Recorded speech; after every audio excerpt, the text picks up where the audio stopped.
साल 2000 यानी नई सदी की शुरुआत हुई फिल्म फेयर के मंच पर कुछ लोगों के योगदान को याद करके। उनमें से एक नाम था विनोद खन्ना का। विनोद खन्ना ने अपने करियर की शुरुआत एक ऐसे दौर में की थी जब कल्ट कैरेक्टर्स का ट्रेंड जोरों पर था, यानी अभिनेता या खलनायक का टैग एक बार लगा नहीं कि पूरी जिंदगी इसी इमेज के साथ इंडस्ट्री में काम करते रहो। मगर विनोद खन्ना एक ऐसे शख्स रहे जिन्होंने खुद को एक इमेज में नहीं बंधने दिया और नेगेटिव और पॉजिटिव दोनों ही तरह के किरदार निभाते रहे। उन्होंने अपने करियर की शुरुआत मन का मीत नाम की फिल्म से बतौर खलनायक की थी। इसके बाद भी पूरब और पश्चिम, सच्चा झूठा और मेरा गांव मेरा देश जैसी फिल्मों में नेगेटिव रोल्स में ही वो दिखते रहे। उस कमीना जीत को हमारे हवाले कर दो। चलो। गुलजार साहब की मेरे अपने में काम करके उन्होंने खुद को न सिर्फ एक इंटेंस परफॉर्मर के तौर पर इंडस्ट्री में एस्टैब्लिश कर दिया, बल्कि अपनी विलन की इमेज को भी तोड़ दिया। इसके अलावा परवरिश, खून पसीना, मुकद्दर का Sikandar, the burning train, Amar Akbar Anthony और कुर्बानी जैसी फिल्मों से वो 70 और 80 के दशक में फिल्म जगत को समृद्ध करते रहे और प्रथम वर्ग के कलाकारों की कतार में खड़े रहे। तो अपने मोहल्ले वालों के सामने रोब जमा रहा है तू, हाँ? उनके जीवन की इन्हीं उपलब्धियों के लिए उन्हें सम्मानित किया गया 2000 में फिल्म फेयर के मंच पर लाइफ टाइम अचीवमेंट अवार्ड से। Like to thank the Times Group Film Fair for giving me this award. What a way to start a millennium. Thank you very much.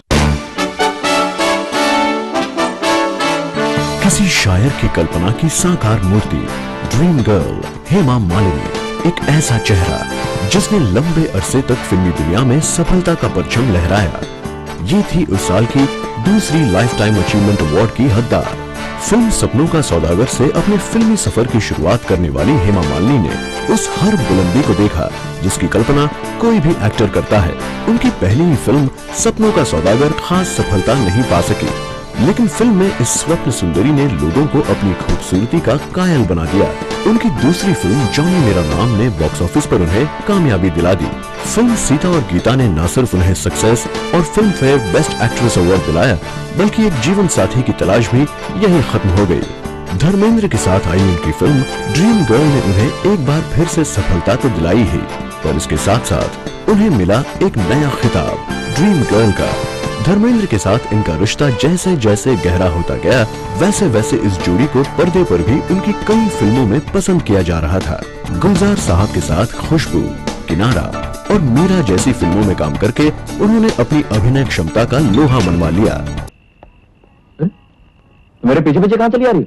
Hema Malini का फिल्मी सफर सिर्फ पर्दे तक ही सीमित नहीं था, बल्कि वो आगे भी चलता रहा। किसी और को जाके देना, चल अपने घर जा। उन्होंने कदम रखा फिल्म प्रोडक्शन में और कई फिल्में प्रोड्यूस की। फिल्म दिल आशना है से उन्होंने डायरेक्शन में भी कदम रखा। साथ ही नृत्य कला में भी उन्हें महारत हासिल हुई है। कुछ वक्त के लिए उनके फिल्मी करियर में एक विराम सा आ गया था, लेकिन उस बीच उन्होंने खुद को नृत्य के साथ मसरूफ रखा। 200 से भी ज्यादा फिल्मों में काम कर चुकी हेमा मालिनी को उनकी उपलब्धियों के लिए सम्मानित किया गया फिल्म फेयर के मंच पर साल 2000 में। This kind of an award is too early for me to receive because I feel I've yet to achieve a lot of things in my life. I'm constantly doing a lot of things, planning a lot of proposals in the future for the benefit of art lovers. If I achieve my goal successfully, then I will feel I'm worth receiving this award. यानी उनकी मंजिलें अभी भी उन्हें पुकार रही थी और वाकई उनका ये सफर थमा नहीं। इसके बाद भी उन्होंने बागबान, वीर ज़ारा और बाबुल जैसी फिल्मों में काम करके वाहवाही बटोरी।